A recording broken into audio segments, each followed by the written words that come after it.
चला बनवू आज थोडीशी वेगळी आणि चटपटीत भाकर.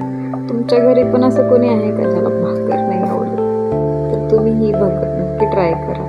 तरी तुम्ही घेतले कांद्याची पात, 3 वाटी ज्वारीचं पीठ घेतलंय आणि आपले बेसिक्स मसाले, हिरवी मिरची आणि लसणाची पेस्ट, मीठ, लाल तिखट, धनेपूड, कांदा लसूण मसाला, चिली फ्लेक्स, एक छोटा कांदा, पांढरे तीळ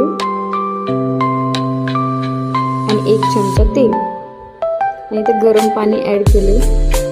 तुम्हाला हवं असेल तर तुम्ही थंडही पाणी ॲड करू शकता आणि ते मिक्स करून घेऊ आणि त्या पिठाचा छोटासा गोळा करून भाकर थापायला घेऊ. ते पीठ टाकून अशी भाकर थापून घ्यायची. येते का तुम्हाला पण अशी भाकर?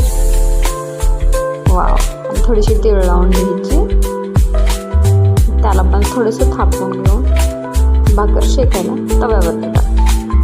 इकडे तवा गरम झालाय आणि वरती पाणी लावून त्यावर पण थोडीशी तीळ टाकून घ्यायची